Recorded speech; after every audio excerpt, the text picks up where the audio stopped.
सोलापूरमधल्या सीना नदीला आलेला पूर ओसरला आणि याला महिना होत आला तरी देखील या पूरग्रस्त भागामधल्या काही घरांमध्ये अद्यापही वीज नाहीये। जनरेटर लावून या घरामध्ये आकाशकंदील लावण्याची वेळ सध्या इथल्या शेतकऱ्यांवरती आली आहे। सरकारने जाहीर केलेली मदत अद्यापही पोहोचली नाहीये। तात्पुरत्या स्वरूपामध्ये दिलेले 10,000 रुपये जनरेटरच्या 4 दिवसाचं भाडं आणि डिझेललाच खर्च झालेत।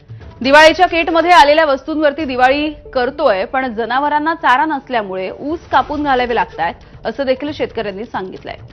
सीना नदीच्या पुरानं बाधित झालेल्या तिर्हे पाथरी या गावामधल्या शेतकऱ्यांसोबत संवाद साधला आमचे प्रतिनिधी आफताब शेख यांनी।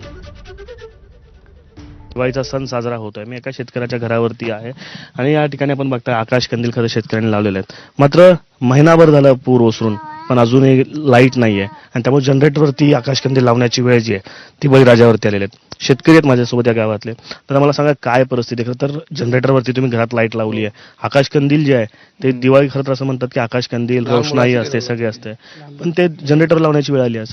जनरेटर म्हणजे काय झालं माहिती का, आमच्या घरात जनावरच खरं शेतकऱ्यांचा प्रपंच असतो। त्या जनावरांसाठी लागणारं पाणी आणि चाऱ्यांसाठी होणारी व्यवस्था, आता सध्या माझ्या जनावर वैरण 15 किलोमीटरवरून हरळवाडी म्हणून गावात त्या ठिकाणून प्रति गुंठा 1200 ते 1300 रुपये देऊन आम्ही प्रवास खर्च करून गुरांना टाकतो। पण पुढे ती वेळ येऊ नये म्हणून दिवसाला 4 शेतकरी मिळून आम्ही एक जनरेटर तास चालवतो। तासाला आम्हाला 2,000 रुपये प्रति 2,000 रुपये खर्च होतो।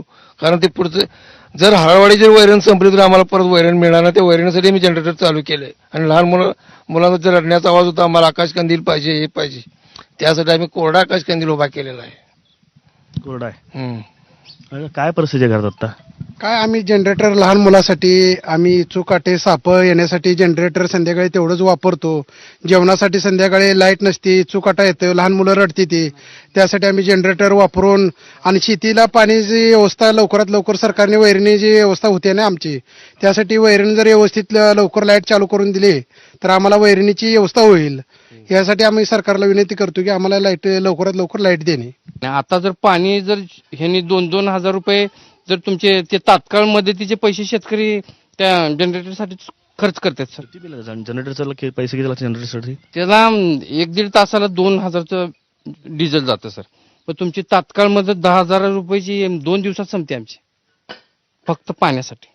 मग राहिलेल्या ह्याच्यात आम्ही काय दिवाळी करायची? 10,000 तुम्ही दिले, एवढं पॅकेज दिले, तेवढं पॅकेज दिले, त्या 10,000 मध्ये आमचे 5 दिवसात जनरेटरला जाते ना पैसा तो। काय काय दिवाळीला राहणार आहे तुमचा पैसा आम्हाला? पोचले काय किट मध्ये फक्त तांदूळ आणि तुरीची डाळ आणि साखर आणि गरा एवढंच आलंय किट मध्ये। त्यात दिवाळी होती का? किती लागते अजून दुसरं काय काय? फक्त तेवढंच आलं दिवाळीचं किट।